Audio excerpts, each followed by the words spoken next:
সুইডেনের একটি মুরগির খামার। তার খুব কাছ দিয়ে উড়ে যায় দেশটির বিমান বাহিনীর একটি প্রশিক্ষণ বিমান। বিকট শব্দে ভয়ে অস্বাভাবিক আচরণ শুরু করে মুরগিগুলো। খামারের সন্দেহ হলে তিনি নিয়ে যান পশু চিকিৎসকের কাছে।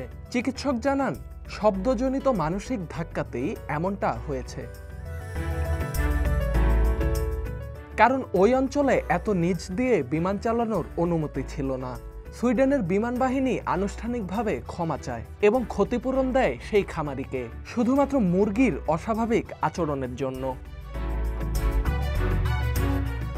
একেই বলে উন্নত রাষ্ট্র ব্যবস্থা, সভ্য সমাজ, যেখানে সামান্যতম নাগরিক অধিকার লঙ্ঘনের জন্য রাষ্ট্রীয় বাহিনী ক্ষমা চায়। প্রশ্ন হলো, বাংলাদেশে কি আমরা এমন কিছুর কল্পনা করতে পারি? ঢাকাকে বলা হয় বিশ্বের অন্যতম ঘনবসতিপূর্ণ শহর। কেউ কেউ ঠাট্টা করে বলেন, এই শহরের অর্ধেক জুড়ে ক্যান্টনমেন্ট, বাকিটা বিশ্ববিদ্যালয় ক্যাম্পাস। এই শহরের আকাশে প্রতিদিন উড়ে বেড়ায় প্রশিক্ষণরত যুদ্ধ বিমান। পুরনো মডেলের এসব বিমান অনেক সময় এত নিচ দিয়ে উড়ে যায় যেন ছাদে হাত বাড়ালেই তা ছুঁয়ে ফেলা সম্ভব। প্রশ্ন হচ্ছে, প্রশিক্ষণের জন্য ঢাকাই কি একমাত্র বিকল্প? দেশে কি আর কোনো খোলা জায়গা নেই? বিস্তৃত চর, নদী, পাহাড়, অনাবাদি জমি, সেখানে কেন নয়? এই বিমানগুলো কতটা উপযুক্ত? বহু বিমানই পুরনো, ব্যবহারের মেয়াদ ফুরিয়ে গেছে অনেক আগেই, অথচ তারাই প্রশিক্ষণের বাহন। ঝুঁকি কাদের জন্য? শহরের লাখো বাসিন্দার জন্য। কিছুদিন আগেই ঘটে গেছে ভয়াবহ এক দুর্ঘটনা। উত্তরার মাইলস্টোন স্কুল অ্যান্ড কলেজে বিমান বিধ্বস্ত হয়ে আগুন লেগেছে। দুর্ঘটনায় পুড়ে গেছে শতাধিক শিশু, যারা এখনো চিকিৎসাধীন। কেউ কেউ জীবন মৃত্যুর সন্ধিক্ষণে দাঁড়িয়ে। এ ঘটনায় এখনো পর্যন্ত কোনো রাষ্ট্রীয় বাহিনী দায় স্বীকার করেনি, কেউ আনুষ্ঠানিকভাবে ক্ষমাও চায়নি।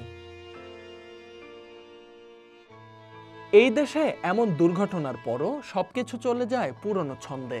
দায় নেই, প্রস্তুতি নেই, নেই কোনো জবাবদিহিতা। রাজনীতিবিদরা হাসপাতালে গিয়ে মিডিয়ার সামনে দাঁড়ান, অথচ হাসপাতালে দেখা যায় চিকিৎসক সংকট, ওষুধের অভাব কিংবা অক্সিজেনের সংকট। সুইডেনের বিমান বাহিনী এক খামারির কাছে ক্ষমা চাইতে পারে, কারণ তারা বোঝে জবাবদিহিতা রাষ্ট্রের মূল ভিত্তি। বাংলাদেশে তার প্রশ্নই আসে না। একজন খামারের পক্ষে কি কোনো বাহিনীর বিরুদ্ধে মামলা করা সম্ভব?